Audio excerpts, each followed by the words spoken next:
Recording in progress.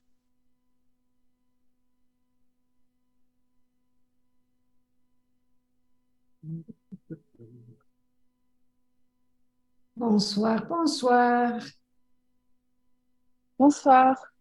Vous pouvez pour le moment libérer vos micros, comme ça tout le monde entend un peu les voix de tout le monde. C'est toujours plus agréable au début.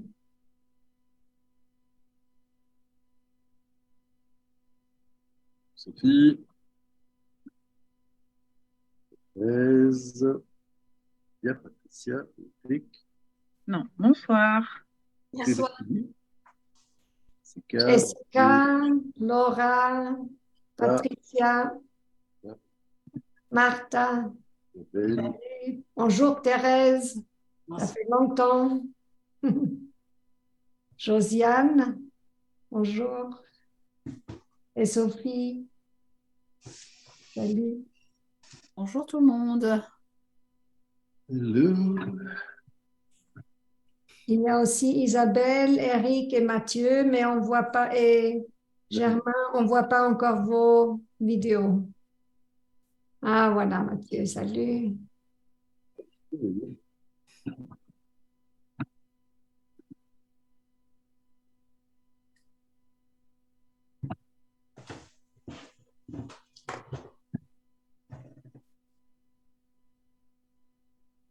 Yves, Bien. la lumière n'est pas encore super. Si tu peux encore positionner la lampe un peu différemment, ça serait mieux. Terrible, terrible. Oui, je sais.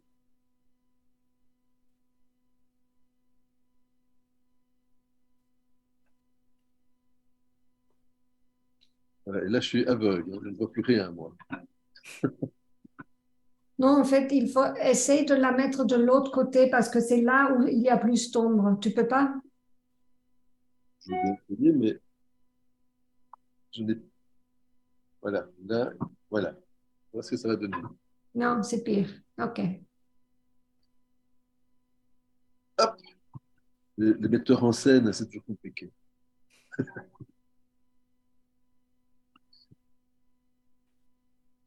Okido. On y va? On démarre? Oui, je pense les autres vont arriver et euh, Claude, tu restes ou tu donnes le host à Yves pour qu'il puisse admettre. Pour le moment, je reste. OK. Pendant 10 minutes, un Parce que quart d'heure, et puis après, après, une fois qu'il partage la présentation, il ne verra pas les gens arriver, non? je le ferai. OK, super. Moi, je vous laisse. Je voulais juste m'assurer que tout marche bien. Laura, coucou Mathieu, oui, pas de problème. Tu veux couper ta vidéo, bien sûr. Parfait. Bonne soirée. Hello. Bien, bien. Donc, bonsoir tout le monde. Merci de participer à cette présentation. Donc, il y aura un replay pour ceux qui se sont inscrits. Donc, vous aurez l'occasion de la revoir. Ceux qui le souhaitent, il y aura aussi un document qui sera adjoint avec les slides qui vont passer. Comme ça, vous n'êtes pas obligé de vous amuser à noter. Vous allez recevoir le document. Ce sera plus simple. Donc, on a eu plusieurs demandes voilà, d'essayer de parler un petit peu de comment on rétablit la communication après un conflit. Une production, une sorte d'initiation où il y a plusieurs éléments dont on va parler. Et on va essayer de voir aussi si on peut répondre à vos questions. Donc, vous pouvez poser vos questions en utilisant le chat. Donc, c'est le plus facile. Et comme ça, on peut également garder une trace. Et on pourra également, je pourrai répondre à ces questions, que j'espère. Je pourrai vous aider à ces questions. Voilà, donc, juin. Si certains d'entre vous ont peut-être des demandes particulières, vous pouvez les faire peut-être maintenant. À nouveau, soit vous les écrivez, soit vous prenez le micro quelques secondes pour que je puisse voir comment je peux intégrer éventuellement vos questions. Euh, voilà. Vous pouvez le faire maintenant si vous voulez. Bon, il y a beaucoup de théories pour moi, pour tout faire. Donc,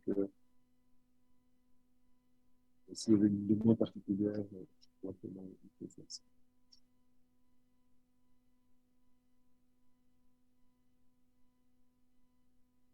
On n'a pas de demande particulière? Vous êtes en train d'écrire. Non, non. Ok. Alors, je vais partager l'écran et je ne vois pas de questions. Partager l'écran.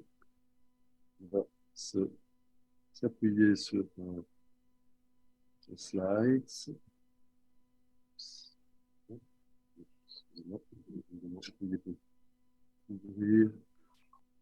Ok, donc le but de cette présentation, c'est de voir un peu que pouvons-nous faire, nous, en tant que personnes, pour rétablir la communication lorsqu'il y a eu un conflit, mais également, en tant que thérapeute, il y a beaucoup de thérapeutes ici, en tant que thérapeute, comment peut-on se positionner également, d'accord? Mais l'angle, à la base, c'est plutôt comment est-ce que moi, je peux rétablir la communication suite à un conflit avec la personne avec laquelle j'ai eu ce différend, cette dispute, etc. Donc, ça peut être orienté, évidemment, privé, donc, plutôt personnel et intimité, et ça peut être aussi, et donc couple par exemple, famille, mais ça peut aussi être orienté au niveau professionnel, plutôt au niveau entrepreneurial, au sein de l'entreprise. Comme c'est une présentation d'une heure, je ne peux pas tout aborder, donc je vais essayer de parler de la présentation générale, et puis surtout pouvoir répondre à vos questions. Donc, une des bases, c'est déjà savoir qu'est-ce qu'on entend par communication, et quels sont les éléments qui peuvent impacter cette communication. Donc, une des premières choses, tout ce qui touche à la communication touche au lien. Donc, c'est vraiment à la relation et au lien, ça veut dire à la sécurité émotionnelle et affective que j'ai pu développer ou non pendant mes toutes premières années. Hein, c'est ce qu'on appelle l'attachement. Et les blessures d'attachement vont donc impacter ma capacité à être en lien avec les personnes et vont m'influencer, m'orienter sur un style de communication, sur un style de comportement. Donc, pour mémoire, les quatre principales blessures d'attachement, c'est l'attachement insécure anxieux. Vous avez tendance à être fusionnel, vous avez besoin d'être beaucoup rassuré, donc j'ai besoin d'obtenir de la reconnaissance de qui je suis, de ce que je fais, etc. Et sinon, ça va déclencher chez moi des affres d'angoisse, d'abandon, etc. Si on a écrit, pour moi, c'est peu audible. Okay. D'autres ont le problème au niveau du son ou pas? Euh, pour moi, j'entends peu.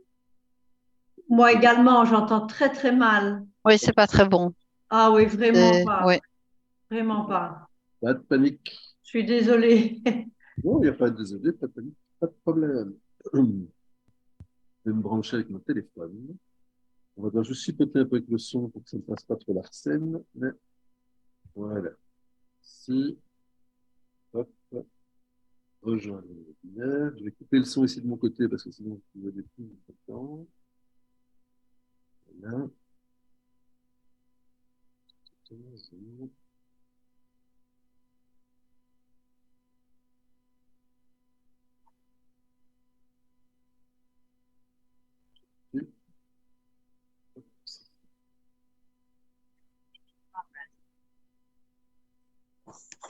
Voilà, est-ce que là, vous m'entendez maintenant? Ah, c'est beaucoup mieux. Parfait, super. Donc, voilà, ce que femme veut, homme doit, c'est une de mes expressions préférées. Donc, alors, il y a quand même un petit Larsen ici, je vais diminuer le son de mon téléphone. Là, vous m'entendez toujours, hein? Oui. Ok, super.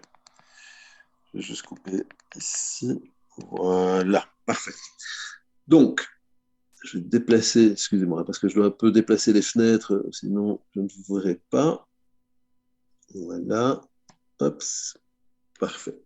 Donc, l'attachement va donc avoir un impact direct sur notre capacité à être en lien, évidemment sur notre capacité et la qualité de la relation et de la communication. D'accord?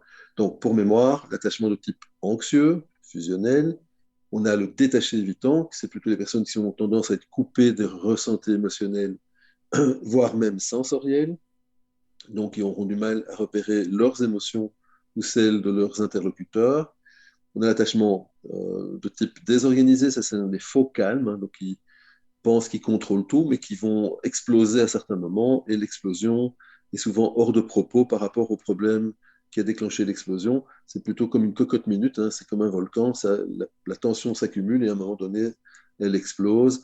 Et elle est évidemment parfois tellement exagérée par rapport au problème que l'interlocuteur ne comprend pas ce qui se passe, hein, parce que la personne qui a explosé ne s'attendait même pas à exploser, hein, ça monte vraiment d'un coup et ça part en cacahuète. On a l'attachement ambivalent qui lui va reprendre souvent deux, voire trois des premières catégories. Euh, Ça va dépendre de l'attachement de nos parents ou des donneurs de soins, donc parents, grands-parents, etc. Ça va aussi dépendre du travail qui a été effectué par la personne. Si vous avez déjà travaillé sur vous pour réparer ces blessures, il est possible que vous glissiez d'un attachement, par exemple, anxieux vers un attachement ambivalent jusqu'au moment où la blessure sera totalement réparée. Et donc, il est possible qu'on ait parfois comme ça des mixtes qui évoluent par rapport à 5, 10, 20 ou 30 ans plus tôt, simplement parce que on a travaillé sur. D'accord? Donc, dans cette communication, un des premiers éléments qui est important lorsqu'il y a eu un conflit, c'est déjà être conscient de ses propres parts. Hein, les parts, ça vient des égostés. Les égostés, c'est des états du moi. Les parts, donc c'est vraiment les sous-personnalités qui sont générées à partir des épisodes de vie que nous subissons. Hein, en l'occurrence, on va parler du trauma. Donc, si c'est un épisode traumatique, et la digestion de ce trauma est rendue compliquée parce que l'environnement ne m'apporte pas la sécurité émotionnelle affective dont j'ai besoin, on va développer ce qu'on appelle des égostés, des états du moi, des sous-personnalités. On appelle ça des parts ou des parties. D'accord?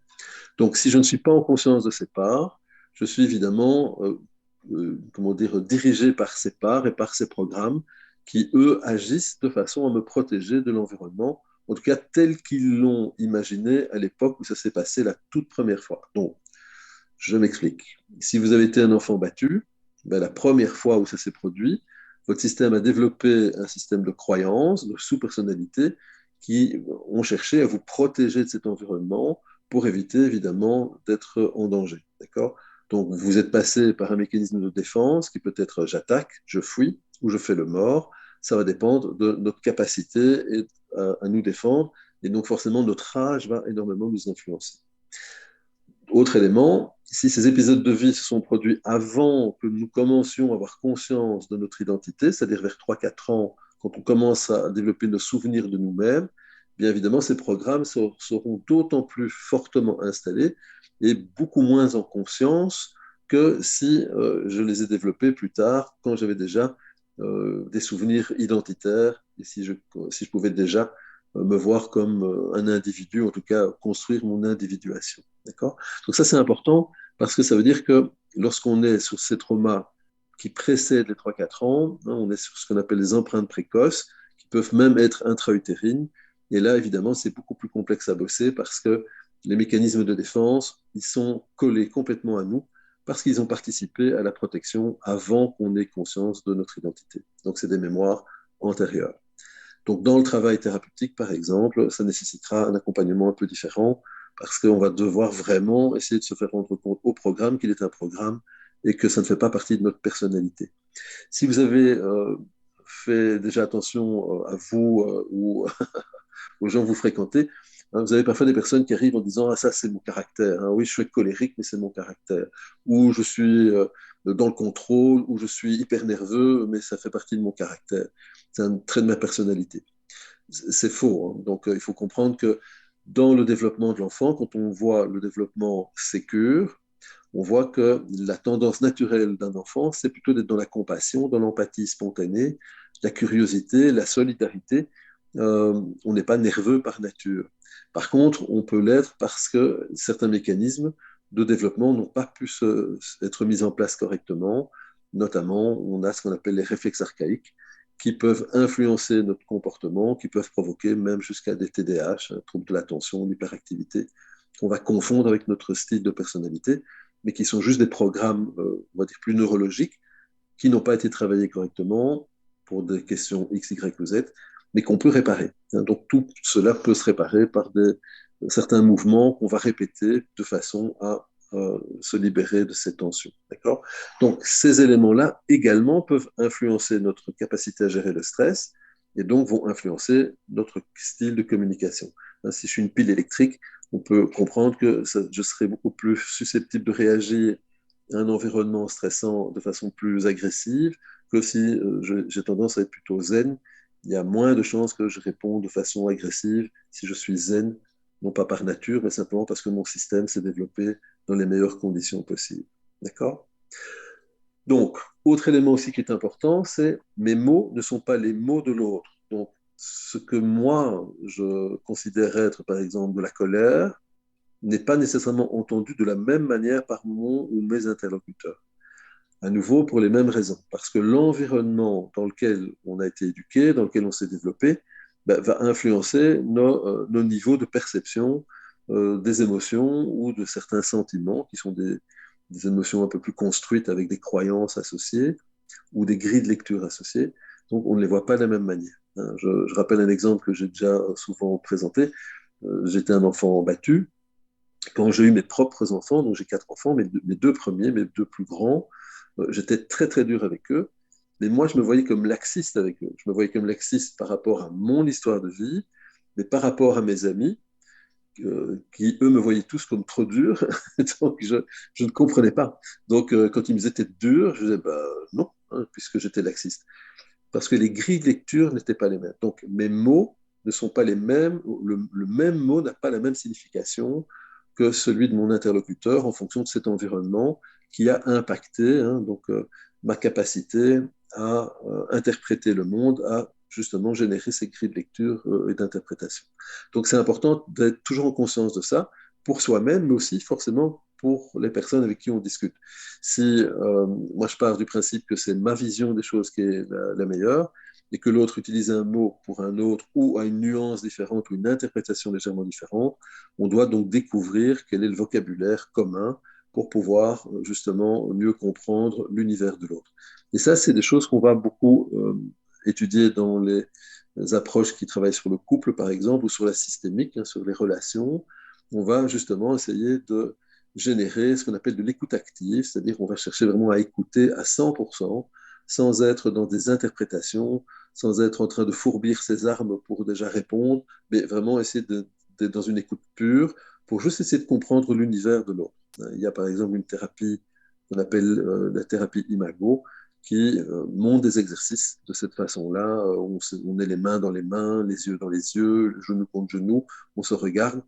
Un énonce ce qu'il a besoin de partager et l'autre répète au mot à mot, dans un premier temps, ce que le premier a énoncé, et puis il le refera quand c'est terminé d'une façon globale, il refait une synthèse de tout ça, toujours avec les mots de la personne qui a énoncé le problème, et puis il le refait une troisième fois avec empathie, et une quatrième fois avec compassion, parce qu'il y a des nuances, il y a une gradation dans l'interprétation et dans l'investissement que j'aurai moi en tant qu'écouteur, entre guillemets, hein, et comme interlocuteur, et dans ma façon de rendre justement ce que j'ai compris de ce que vit mon interlocuteur. Donc, il y a des exercices qu'on va faire simplement en étant au mot à mot pour juste déjà voir ce que ça me fait à moi de m'entendre entendu au mot à mot et pas tout de suite dans une projection ou une interprétation. Deux, qu'est-ce que ça me fait vivre de l'entendre avec empathie, c'est-à-dire vraiment avec une compréhension plus grande de ce que je vis, et avec compassion dans le sens, pour le bouddhiste, c'est vraiment dans le sens, ok, je me suis à côté de toi, je suis en plus en support de ce que tu vis, pas uniquement dans la compréhension, mais aussi dans cette intention d'être à côté de toi, juste pour que tu saches que je suis avec toi dans cette situation, mais sans le porter à ta place. Ça, c'est un élément qui est important dans le Mind Life Institute, qui est un institut qui a été créé par le Dalai Lama et une série de scientifiques.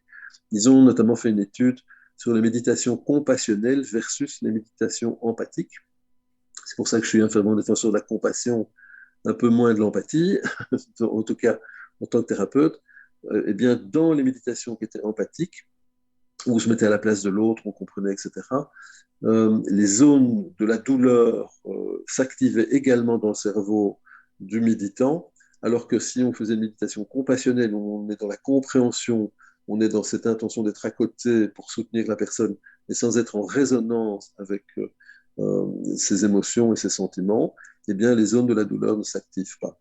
Donc, c'est intéressant d'essayer de pratiquer ces méditations de divers ordres pour observer ce que ça vous fait à l'intérieur. D'accord? Donc, mes mots ne sont pas les mots de l'autre. Mes mots, hein, mes blessures, ne sont pas nécessairement les mots de l'autre non plus. C'est-à-dire que je peux vivre une situation d'une certaine manière.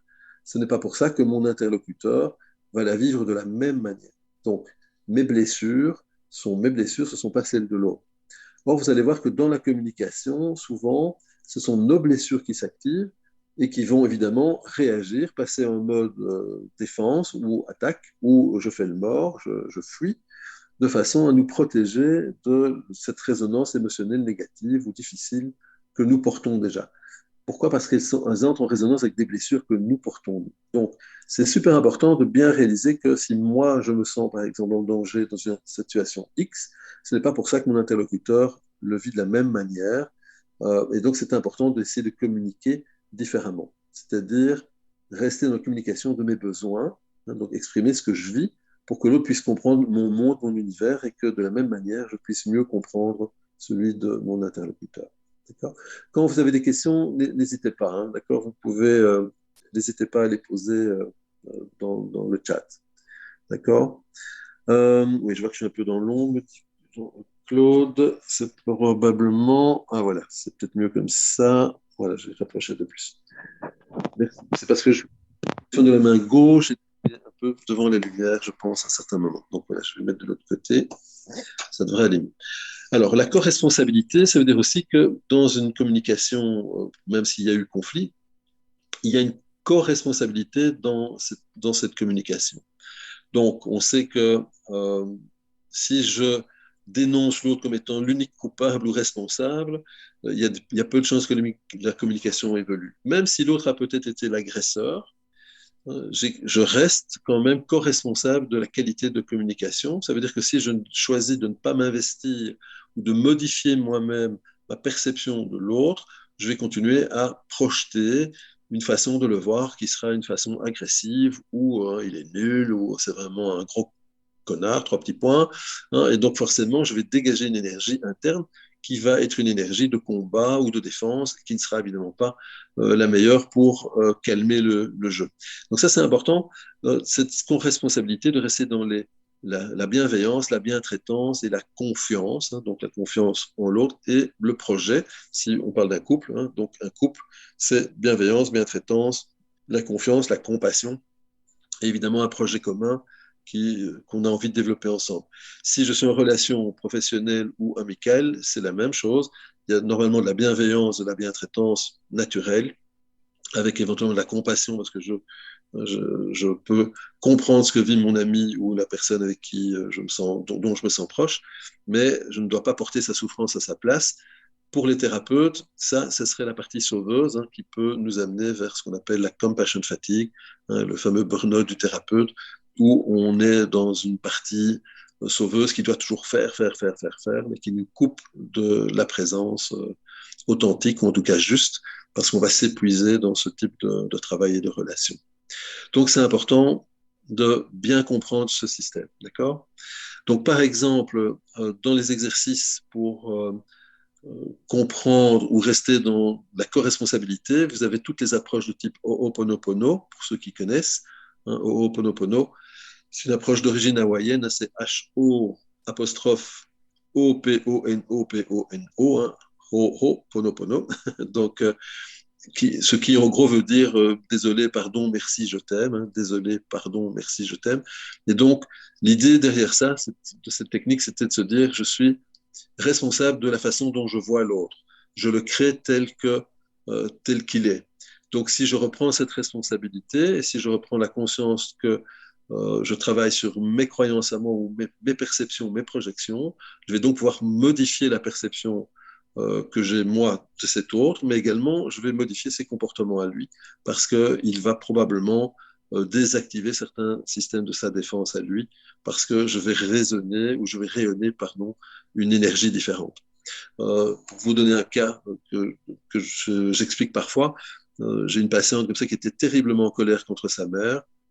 Sa mère la mettait dans des positions catastrophiques, disait-elle, à savoir, elle lui demandait des choses et puis au dernier moment, sa mère disait, ben non, finalement, je ne le fais pas. Alors, exemple, le mardi soir avant une rentrée ou le lundi soir avant une rentrée scolaire, la maman devait garder le mercredi après-midi les enfants. Et le mardi soir à 20h, elle appelle sa fille pour lui dire, écoute, non, je ne garderai pas les petits-enfants parce que finalement, je ne vais pas le faire. Et donc, vous avez une maman qui se retrouve avec 2 petits-enfants à faire garder dans quelques heures et pas de solution, évidemment, sous la main.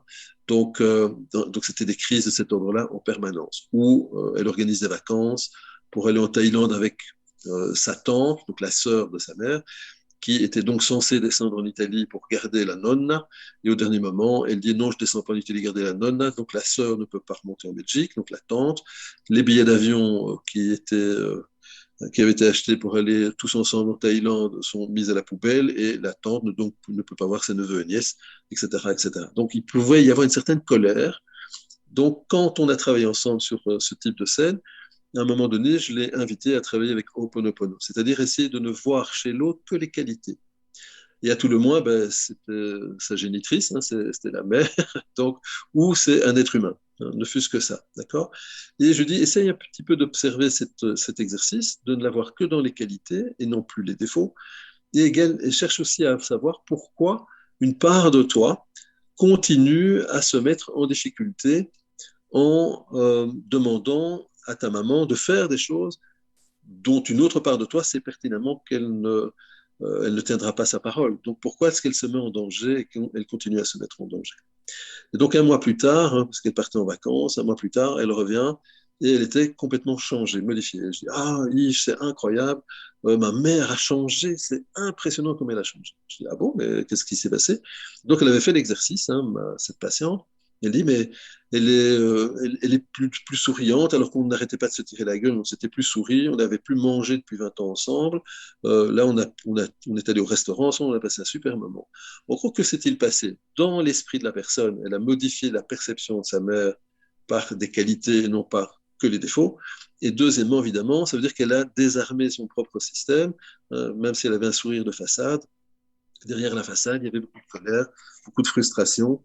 Et donc, évidemment, la maman, même si elle n'était pas agressée directement, sentait bien qu'il y avait une énergie agressive qui était là, et une pression constante. Donc, elle a pu désactiver ça par cet exercice. Et après, évidemment, on a pu nettoyer les épisodes en eux-mêmes par du tapping, par exemple, EFT, Remap ou d'autres outils. Donc, la co-responsabilité est un élément qui est très important. Hop, alors, attendez, il faut que je change maintenant. C'est ici, voilà. Donc, un conflit, comment ça se présente? Donc, ça, ce sont des parts, d'accord? La partie un peu bleuâtre, c'est un petit peu notre espace personnel, c'est là où vous ressentez et vous percevez les choses, d'accord? La partie jaune, un peu jaune d'œuf, c'est ce qu'on appelle le self en ego state. Le self en ego state, c'est vraiment l'espace où l'enfant, à la base, se sent spontanément aimé, donc il sait qu'il est aimé, il ne se pose pas la question, et donc il va développer une série de qualités. Dans Internal Family System, IFS, on nomme les 8 qualités du self, c'est les 8 C, c'est la curiosité, la créativité, la connectivité, le calme, le courage, la clarté, la confiance en soi et la compassion. Donc, ces éléments sont des éléments qui font partie de ses qualités. En gros, c'est un enfant qui est aimé, il sait qu'il est aimé, il ne se pose pas la question, et donc il va développer une curiosité autour de lui. Si la communication se fait de self à self, donc de jaune à jaune, évidemment, la communication, c'est une communication adulte, mature. La personne exprime ses besoins, va avec curiosité rechercher les besoins de l'interlocuteur, et puis on cherche une passerelle commune, hein, le juste milieu, et on développe une communication qui est plutôt agréable et saine. Si on observe que la personne répond en mode j'attaque, je fuis ou je fais le mort, c'est qu'il y a probablement des parties blessées. Donc ici, on voit le petit jaune d'œuf qui tire la gueule. Cette partie-là, c'est une blessure. Hein, c'est ce qu'on va appeler un exilé dans le modèle des ego states. Cet exilé va développer un fardeau, c'est-à-dire une souffrance. Donc c'est le rouge. Et le rouge va se traduire par de l'angoisse, de l'anxiété, de la peur, de la tristesse, qui sont là pour attirer l'attention sur le problème, pour qu'on puisse s'occuper de cette blessure et la neutraliser, la réparer. D'accord? Mais quand on n'a pas la capacité de le faire, parce qu'on est trop jeune, trop petit, ou l'environnement ne le permet pas, parce qu'il y a trop d'agressivité dans l'environnement et pas assez de sécurité. On va développer un deuxième niveau de dissociation, ici le vert foncé, qu'on va appeler des pompiers. Ce sont des parts qui vont chercher à couper le reste du système de la souffrance de l'exilé, donc du rouge, mais également à éviter que cet exilé ne souffre encore plus. Et donc, ça va mettre en place quoi? Bien, des mécanismes tels que des TOC, des ruminations mentales, les addictions, les phobies, les comportements excessifs, workaholic, sexaholic, sportaholic. Donc, des mécanismes qui, au début, vont me soulager de cette souffrance, sauf que la blessure n'étant pas réparée, au bout d'un moment, le pompier en question ne suffira plus et donc on va voir apparaître un deuxième pompier, un troisième pompier et l'apparition de vases communicants dans le système. Si ces pompiers prennent de plus en plus de place, on peut avoir un autre cercle qui ici a disparu, enfin, il est tout petit, on le voit à peine, un peu ombré ici, donc qui est l'apparition de managers, vraiment des parties très contrôlantes qui vont essayer de calmer les pompiers, et on a des luttes intestines, c'est ce qu'on appelle des polarisations, etc. Dans une relation, dans une communication, c'est très souvent à ce niveau-là que se passe la communication. Si je m'adresse à quelqu'un et que la personne est dans son système de défense de ses blessures, eh bien, il va répondre avec ses programmes de défense, qui vont donc être en mode j'attaque, ou je fuis, ou je fais le mort. Donc, dès que vous repérez que vous êtes en action ou en réaction à votre partenaire, à votre collaborateur, à votre interlocuteur, c'est que votre système est en mode survie et on est déjà dans un système où il y a donc au moins une blessure, au moins un exilé, de part et d'autre en l'occurrence, et on est en train de raisonner par rapport à tout ça. L'idéal, évidemment, ce serait d'amener ceci, c'est de faire un travail sur soi, de neutraliser la blessure. On voit qu'à ce moment-là, donc le fardeau a disparu, donc la souffrance a disparu, du coup les pompiers ont disparu et les managers disparaissent également parce qu'ils n'ont plus de raison d'être. On est de nouveau en contact avec l'adulte et vous observez que le self a pris plus de place dans le système par rapport à l'image précédente. On voit que le self grandit parce que cette énergie revient simplement dans l'espace adulte. C'est aussi un élément qui est important de comprendre. Dans certaines techniques de développement personnel, parfois même en hypnose, on va parler de l'enfant intérieur. Cet enfant intérieur, c'est un élément qui est intéressant, mais qui parfois peut devenir bloquant. Pourquoi? Parce qu'en développement personnel, souvent on développe l'idée que cet enfant intérieur, on va devoir s'en occuper toute notre vie et que c'est un élément intéressant. On sait que lorsqu'on travaille sur les traumas, ce n'est pas vrai du tout. Si on travaille sur un trauma, la blessure, donc l'enfant intérieur, c'est-à-dire la capsule qu'on appelle un trauma qui est figé dans le temps à l'âge où on a vécu la première fois cet épisode ou ce type d'épisode de vie compliqué, cette capsule est figée dans le passé. Lorsqu'on nettoie la capsule, toute cette énergie grandit et revient dans l'espace adulte. L'enfant ne reste pas enfant. Un enfant va devenir ado puis adulte. Donc cette énergie qui était figée dans le passé va revenir dans le présent et va nous permettre de mobiliser plus d'énergie pour les projets de vie que nous avons ici et maintenant. Donc ça, c'est un élément important. Donc parfois, faites attention parce qu'on peut se laisser piéger par ce type de vocabulaire quand on reste trop au développement personnel et quand on n'est pas en conscience de comment on se développe réellement, y compris après un trauma. Donc, dans les outils de désensibilisation, nous avons donc plusieurs types d'outils ou de possibilités. Il y a évidemment tout ce qui est tapping, stimulation de points d'acupression qui vont activer le système parasympathique, qui va venir contrebalancer l'activation du système sympathique lorsque vous pensez à la situation qui vous ennuie. Donc c'est du déconditionnement qui va ramener une désensibilisation et un retraitement de l'information. Et puis, dans une étape ultérieure, l'idée, ce sera de réparer par la compassion. Les approches compassionnelles sont assez importantes. Donc, rester dans cet amour inconditionnel, dans cette bienveillance, bientraitance qui va réparer la blessure. Les ego states, dont on a déjà parlé, SEB, Self-Emotional Balancing, qui est un mix de différentes approches, y compris psychocorporelles, pour sortir également des parties mentales, donc éviter que on soit dans un dialogue uniquement intérieur et mentalisé, parce que si j'ai une blessure qui est antérieure à cette fameuse création ou démarrage de mes mémoires identitaires, ce programme, il est vraiment mental, et donc si j'essaie de juste communiquer avec lui de façon mentale, j'aurai beaucoup de mal à m'en débarrasser et à le nettoyer plus exactement. C'est pas vraiment m'en débarrasser, c'est plutôt le décharger de ses besoins, de son programme, et que cette énergie puisse revenir à l'espace adulte. Tous les principes de la CNV, c'était trop vite, qu'on va voir après. Le champ visuel aussi, qui peut aider à mieux connecter avec les réseaux de souvenirs pour justement les cas les plus dissociés lorsqu'on a affaire à des personnes vraiment coupées. Alors, EgoState et IFS, c'est pas le même modèle. IFS fait partie du modèle EgoState, d'accord? Dans les EgoStates, il y a plusieurs modèles. Il y a IFS, mais qui reste, donc est un très beau modèle. Hein.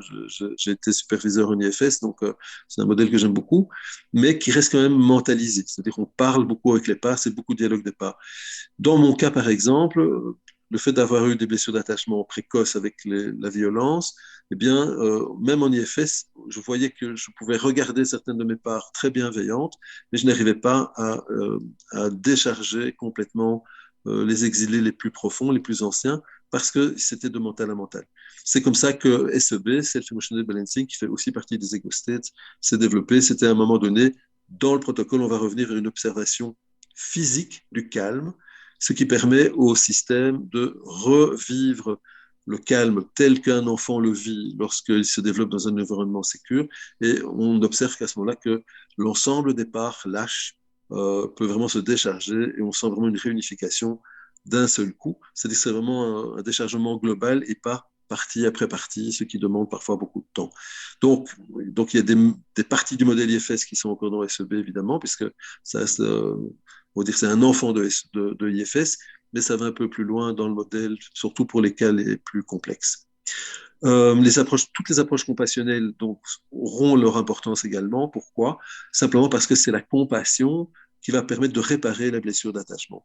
En gros, une blessure d'attachement, c'est un manque d'amour, un manque de reconnaissance, de présence qu'on a vécu dans les premières années. Donc, quand on grandit, c'est plus à nos parents à nous donner ça. Donc, évidemment, c'est à moi, adulte, à être en conscience et à être dans cette spontanéité de compassion vis-à-vis de mes parts, c'est-à-dire de ces programmes infantiles ou ces programmes traumatiques bloqués dans le passé, de façon à pouvoir les réparer par l'amour que je peux leur offrir, que je peux leur faire expérimenter dans mon quotidien. Ça veut dire que je peux l'utiliser de plein de façons différentes. Je peux le faire en allant me promener en forêt et prendre un moment pour observer ce que cette promenade en forêt m'apporte comme sensation agréable. Je peux aussi le faire en utilisant des techniques comme par exemple le checking ou la TRE, hein, Trauma Release Exercise. On va utiliser le corps on va utiliser le système nerveux autonome pour vider le stress qu'il est censé réguler de manière à réapprendre au système et au corps à se détendre sans que ça soit vécu comme un signal de danger. Donc tout ça, tous ces éléments sont des choses qu'on peut combiner. Hein, et vous voyez ici à droite, par exemple, en communication non violente, il y a vraiment une expression qui est très importante hein, entre l'expression authentique, le reflet empathique. J'aurais préféré le mot compassionnel que empathique. Donc c'est vraiment, je vais essayer d'exprimer avec clarté ce que je vis en moi. Et de l'autre côté, le receveur va essayer de recevoir avec empathie, avec compréhension, hein, ce qu'il entend de ce que vit l'autre. Donc c'est vraiment, le but c'est de comprendre ce que vit l'autre. C'est pas être en train de fourbir ses armes pour pouvoir se défendre, mais vraiment se dire, OK, je veux vraiment comprendre ce que vit mon partenaire de façon à mieux comprendre comment il fonctionne et du coup pouvoir m'exprimer peut-être différemment, sans changer ma personnalité, mais m'exprimer différemment de façon à ce que le message puisse passer de façon plus claire et notamment en exprimant moi-même déjà mes propres besoins et peut-être aussi mes peurs. Hein, donc, je vais exprimer mon observation des faits, mon sentiment, mes émotions, mes sensations physiques, mon besoin par rapport aux valeurs ou des nécessités vitales, ma demande, la connexion, l'action, etc. Et de l'autre côté, on fait exactement la même chose, c'est on exprime ce que l'on cherche, ce que l'on a besoin, et on exprime aussi peut-être nos peurs, etc. Et on essaie de comprendre les besoins de l'autre et les peurs de l'autre de façon à mieux comprendre, mieux communiquer. D'accord? Hop. Donc, par exemple, quels sont les besoins et les peurs de nos parts? Il faut juste comprendre que quand je suis en train de m'exprimer avec quelqu'un, si mon système réagit, c'est qu'il y a une blessure qui se cache derrière. Cette blessure, donc, elle va cacher quoi? Qu'il y a déjà une peur qui est installée, la peur qu'il se passe quelque chose si je ne réagis pas de cette façon-là, ou qu'il ne se passe peut-être pas quelque chose si je ne réagis pas de cette chose-là. Et donc, ça va m'entraîner peut-être dans des situations que je n'ai pas envie de vivre. Le besoin de la part, c'est donc qu'est-ce qu'elle cherche à faire. Dans les ego states, on sait que les parts, ces fameux programmes, ces sous-personnalités, veulent notre bien. Leur but, c'est nous protéger ou que l'on s'occupe de la partie blessée pour qu'elle soit réparée par l'amour qu'on est censé lui porter, par la compassion, la compréhension qu'on est censé lui porter. Donc, il y a plusieurs questions qu'on peut se poser. Comment sortir de ce conflit? Première chose qu'on voit déjà aussi en CNV, c'est est-ce que ce que je vais dire va renforcer le lien? En gros, est-ce que la question ou l'expression ou la phrase que je vais faire, que je vais nommer, est-ce qu'elle aide à renforcer le lien ou est-ce qu'elle aide juste à me décharger de mes frustrations, de ma colère, de ma tristesse et ne sert en rien la construction du lien? Je pense que vous avez compris que si on voit que ça ne renforce pas le lien, quel est l'intérêt de poser cette question? Ça veut dire que ça, c'est une part de moi, c'est un programme qui est en mode défense probablement, qui passe en mode attaque, qui cherche à défendre la partie blessée en pensant qu'elle doit mordre et attaquer l'autre encore un peu plus fort.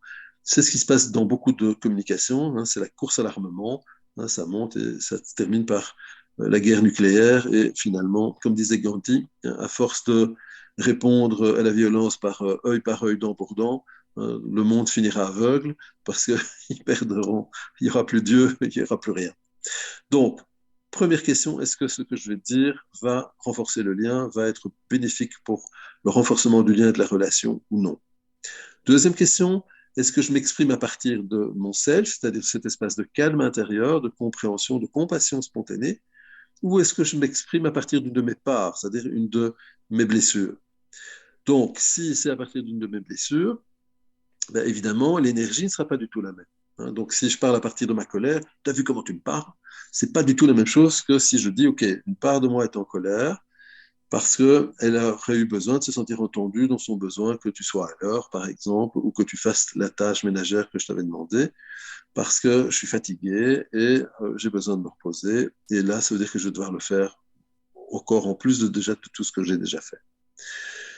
C'est complètement différent que dire oui, enfin, une fois de plus, tu ne m'as pas respecté, tu n'as pas fait ça, tu n'as pas fait ci, tu n'as pas fait ça. L'énergie ne sera pas du tout la même. Donc, s'exprimer à partir du self, l'espace de calme. Ça veut dire aussi que si vous observez que vous n'êtes pas prêt, vous êtes trop énervé, il faut prendre un temps de travail sur soi, par tapping, la respiration, etc., de façon à ce que vous ayez la capacité de vous reconnecter avec cet espace intérieur, ce fameux self, de manière à pouvoir accueillir vos émotions, mais aussi celles de l'autre, de façon beaucoup plus sécure. C'est pour ça que, par exemple, dans certains modèles de travail sur le couple, je vais reprendre l'exemple d'Imago, parfois on va prendre rendez-vous avec son partenaire. On dit, écoute, ok, là on est trop énervé, je te propose qu'on s'occupe chacun de notre partie qui est frustrée, énervée, triste ou en colère, et on prend rendez-vous demain, après-demain, on fixe un rendez-vous, un réel rendez-vous, et on tient évidemment ce rendez-vous, sinon le système n'y croira plus, et le jour et l'heure dite, on se met ensemble, dans le modèle Imago, main contre main, genou contre genou, les yeux dans les yeux, et on va simplement exprimer nos besoins et on va laisser faire l'autre les entendre et nous renvoyer ce qu'il a entendu de façon globale dans un premier temps, donc au mot à mot, puis de façon empathique et puis de manière compassionnée. Exercice. Par exemple, dans le modèle Imago, il y a un exercice qui est intéressant aussi, c'est que, par exemple, ils font aussi une réflexion sur tout ce qui nous approche, tout ce qui nous rapproche. Donc, par exemple, il y a un exercice, on va demander aux interlocuteurs, aux partenaires de faire une liste de tout ce qui font qu'ils aiment ou qu'ils apprécient leur partenaire ou leurs collègues, et qu'ils puissent le communiquer aux partenaires. Ce qui a un double intérêt, c'est que d'abord, le partenaire va comprendre que l'autre le voit avec des yeux aussi qui sont positifs, il n'y a pas que le négatif, mais ça permet aussi à moi-même de me reconnecter avec ce qui me faisait apprécier mon collègue ou mon partenaire, plutôt que d'être complètement focalisé sur le négatif. Je rappelle, le cerveau émotionnel ne peut pas penser à la fois positif et négatif, il fait l'un ou l'autre, et donc on a la capacité de réorienter nos pensées vers des choses bénéfiques et positives. Et c'est pas tomber dans la pensée positive bête et simple. Il faut évidemment réparer la blessure, mais ça peut permettre déjà de nous rebrancher sur un réseau plus positif que négatif. D'accord? J'applique les filtres socratiques, donc le fameux filtre de Socrate, donc les trois tamis ou les trois flèches parfois. C'est est-ce que ce que tu vas me dire, ce que tu me partages, est-ce que c'est vrai? Est-ce que tu as vérifié la véracité? Est-ce que c'est bon? C'est-à-dire, est-ce que c'est bénéfique? Et est-ce que c'est utile? ou est-ce que j'ai pas besoin de le savoir?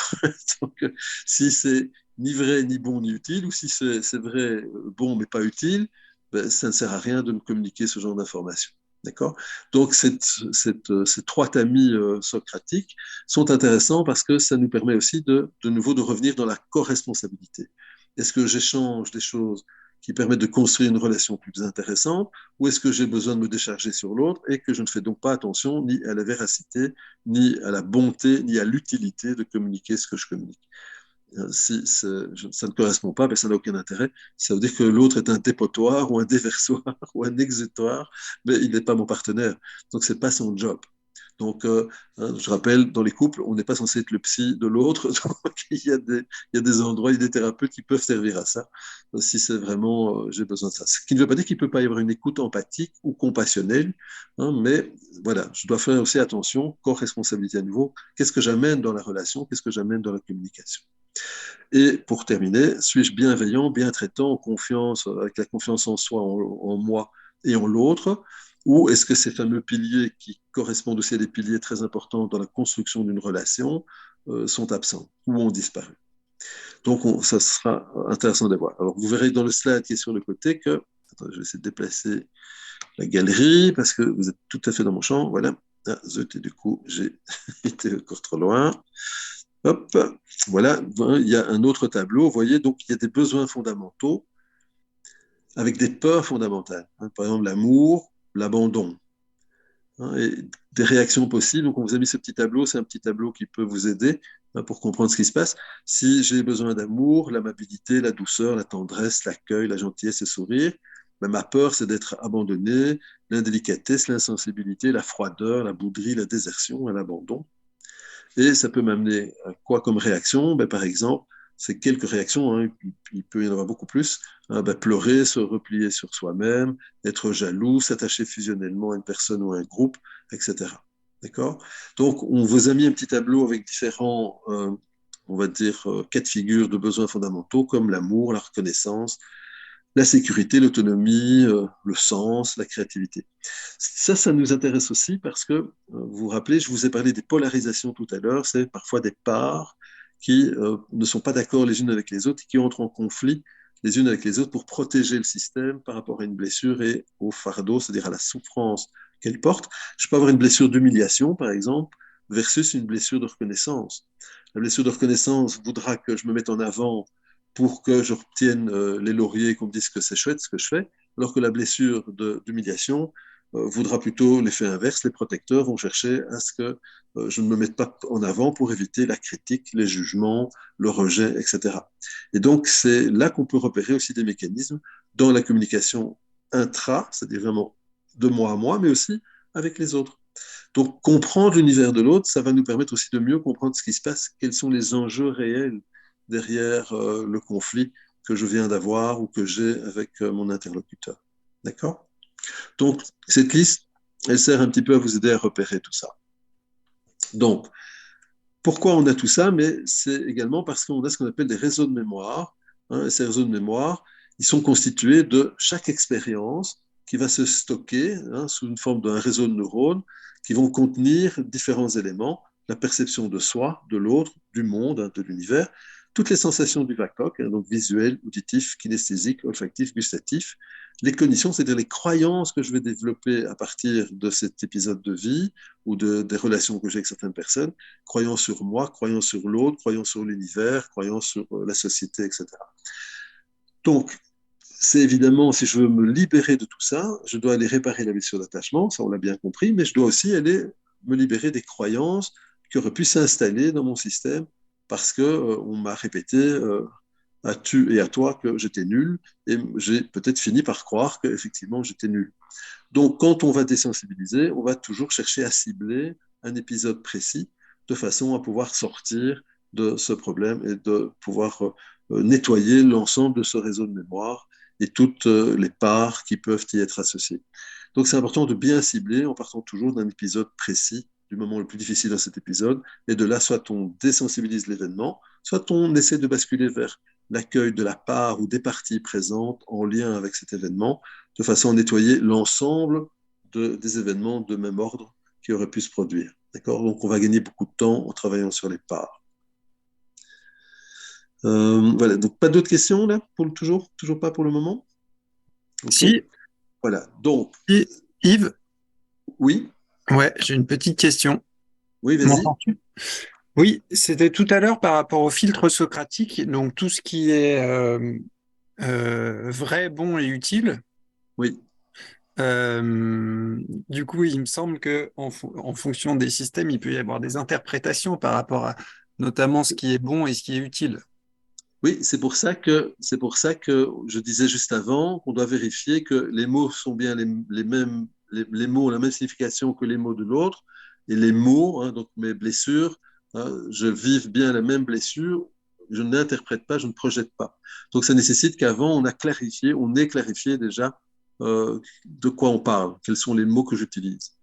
Et effectivement, du coup, bah, si on comprend le système de l'autre, bah, est-ce que c'est vrai d'abord? Est-ce que tu as vérifié la véracité ou est-ce que c'est fake news, hein? On est dans la génération fake news là, depuis quelques années, on est bombardé par ça. C'est un des intérêts et un des désintérêts des réseaux sociaux, par exemple. Il y a beaucoup de choses non vérifiées, mais aussi la véracité. Donc la bonté, est-ce que c'est bon? Est-ce que c'est quelque chose qui est utile, bénéfique, ou est-ce que c'est quelque chose qui n'est pas utile et bénéfique? Et puis effectivement, donc cette utilité, est-ce que ça me sert? Est-ce que c'est utile que je le sache ou pas du tout? Donc ça, c'était vraiment la construction socratique. Donc, si on n'a pas les mêmes grilles de lecture, évidemment, on n'aura pas la même perception. C'est pour ça qu'on doit d'abord bien vérifier est-ce que les mots que j'utilise sont les mêmes ou pas. Donc, c'est slides avant. D'accord? Mais effectivement, tu as raison, hein, c'est important. Ça veut dire qu'on va devoir comprendre l'univers de l'autre. Si je ne comprends pas l'univers de l'autre, ben, on ne pourra pas comprendre ce dont on parle. Je peux donner un exemple qui est assez facile parce que je l'ai eu récemment. Donc, je donne parfois des formations autour de tout ce qui est les approches compassionnelles, notamment en Bulgarie, dans l'école de MDR en Bulgarie. Et euh, je pratique beaucoup ce qu'on appelle les approches centrées sur la compassion. Donc, c'est Focused Compassion Therapy. Donc, c'est ça, Focused Compassion Therapy. Et donc, c'est de Paul Gilbert. Et par exemple, dans leurs exercices, ils parlent du self compassionné ou du self critique, etc. C'est pas du tout la même signification du self qu'on a en ego state pur, ou en ego state, le self, c'est vraiment cet espace spontané, naturel, de compassion, de curiosité de l'enfant qui découvre l'univers, de calme, de courage, etc. Et donc, quand je donne ce cours, eh bien, je suis obligé de préciser, évidemment, de quel self on parle, comme par exemple au début de la conférence, j'expliquais de quel compassion je parlais. Je ne parle pas de la compassion christique, mais vraiment de la compassion bouddhiste, hein, où on est vraiment à côté de l'autre, on est vraiment dans l'accompagnement, ce qui va être la posture du thérapeute, par exemple, mais on n'est pas en résonance, on n'est pas dans une résonance où on va souffrir avec l'autre. Hein, donc, il y a vraiment quelque chose de différent. D'accord? Différence de l'empathie. Et comme, je ne sais pas si tu avais entendu au début, hein, et donc on a effectivement pu démontrer que les méditations compassionnelles n'activaient pas les zones du cerveau en lien avec la douleur, alors que les méditations empathiques, elles, activaient les zones de la douleur du cerveau pendant la méditation, ce qui montre bien qu'il y a quand même encore une différence entre les deux et qu'il vaut mieux être dans la compassion que dans l'empathie, par exemple. Ok. D'accord? Et il me semble quand même qu'il peut y avoir des zones grises où parfois on ne sait pas si quelque chose peut être utile, par exemple, et Oui. euh, mais par besoin d'authenticité, mettons, on peut avoir en tout cas l'élan de le nommer, tu vois, dans un premier temps. Qu'est-ce qu'on fait avec ça? Ben, c'est à ce moment-là que tu dois d'abord discuter avec le partenaire pour vérifier si ce besoin d'authenticité est un réel besoin de partage ou si c'est un déversoir. Est-ce que c'est une part de toi qui dit ah oui, mais hein, je dois? Est-ce que donc veut forcer quelque part le passage? En gros, tu vas le repérer comment? Mais déjà par l'action ou l'inaction émotionnelle que tu vas ressentir. Si tu sens que tu es activé, que tu dois absolument le dire, en général, c'est que c'est une part qui est aux commandes, c'est pas le self. C'est déjà le signe qu'il vaut mieux tourner cette fois la bouche dans la tienne et pas dans celle du voisin ou de la voisine, tu vois, pour dire, tiens, là, il se passe quelque chose. Hein, je me rappelle de Son Church qui disait, dans une relation de couple qu'il avait eue, hein, un jour, dans une discussion, on va dire, un peu animée, hein, il y avait une part de lui qui disait, je dois absolument, je dois vraiment, vraiment, vraiment le dire. Hein. Et évidemment, quand il l'a dit, ça a tourné au vinaigre parce que, évidemment, c'était une part qui était aux commandes, c'était un système, c'était pas du tout ni utile, ni, ça n'allait pas aider à la construction de la relation, ça n'allait pas améliorer la construction. Donc, ça veut dire que s'il y a des choses qu'on veut, pour être authentique, dire, est-ce qu'elles améliorent la communication ou est-ce qu'elles risquent de la mettre à mal? Et alors, effectivement, observer à l'intérieur de soi, qu'est-ce qui m'active? Est-ce que je suis calme? Ce qui ne veut pas dire couper, dissocier, hein, donc attachement détaché ou évitant. Donc, où est-ce que je suis vraiment calme? Donc, ça veut dire aussi que je dois bien connaître mon propre système d'attachement et de lien avec les autres et comprendre comment je fonctionne. Donc, ça, effectivement, si c'est pas clair dans le système, bon, il vaut mieux être accompagné pour qu'on nous aide à clarifier déjà comment ça se joue dans notre système. Je vais donner un exemple qui est un exemple plutôt fun, enfin c'est devenu fun à la longue, mais par exemple, je me rappelle, donc, suite à mon système, j'avais un attachement plutôt détaché, évitant de base, avec des parties un peu anxieuses, mais c'était détaché, évitant. Donc j'étais ambivalent, détaché, évitant principalement, et un peu anxieux.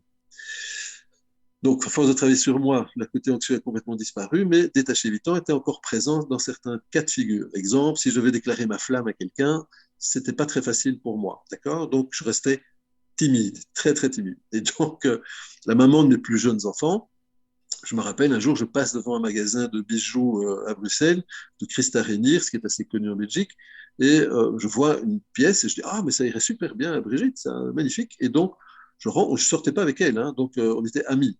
Et donc, je rentre dans le magasin, j'achète cette pièce qui coûtait quand même un petit peu d'argent et je l'achète spontanément. Et je mangeais avec elle quelques jours plus tard et pendant le repas, je lui offre. Et elle me dit, ah, mais tu m'offres un bijou et il y a une raison. Et moi, très coupé, évidemment, je dis, bah, écoute, j'ai vu ce bijou, j'ai pensé à toi, je dis que ça te tirait bien, donc je l'ai acheté, c'est pour toi. Il dit, ah bon, et donc il n'y a pas de... Il n'y a pas d'autre raison que ça. Et dans mon système, ils disent non, non, pas du tout, rien. Complètement coupé, évidemment. Absolument pas en conscience que ben, j'avais évidemment des sentiments pour cette personne, mais mon système était tellement sur la défensive que c'était non, non, c'est juste par amitié. Hein, je rappelle, attachement détaché évitant, hein, on peut couvrir l'autre de cadeaux parce que c'est moins difficile à vivre si on n'accepte pas le cadeau que de dire je t'aime et de ne pas être accepté dans cette expression de notre amour ou de nos sentiments. Donc, c'est vraiment des blessures. Donc, effectivement, si je suis coupé, ben, je pourrais, par authenticité, entre guillemets, nommer des choses, mais qui ne vont pas aider du tout à la construction ou qui ne vont pas améliorer la construction. Donc, déjà, être en conscience de son propre système, c'est un premier pas avant d'aller plus loin. Dans les entreprises, c'est super important. Hein. Si j'ai un manager qui est détaché, évitant, qui est coupé des émotions, qui ne repère pas les siennes ni celles des autres, et qu'il est très très froid avec quelqu'un, un des collaborateurs qui a un attachement anxieux, ben, il va créer une anxiété décuplée chez le collaborateur, parce que le collaborateur ne va rien voir comme expression de reconnaissance chez le manager, et donc ça va affoler tous ses sens. C'est ce qui peut amener des burn-out, hein, par exemple, c'est des systèmes qui tournent fou, qui n'arrivent pas, par besoin de reconnaissance, ne pourront pas dire stop ou non, et donc vont complètement s'affoler. Donc, c'est en lien avec des blessures d'attachement, 9 fois sur 10, ce type de système. D'accord?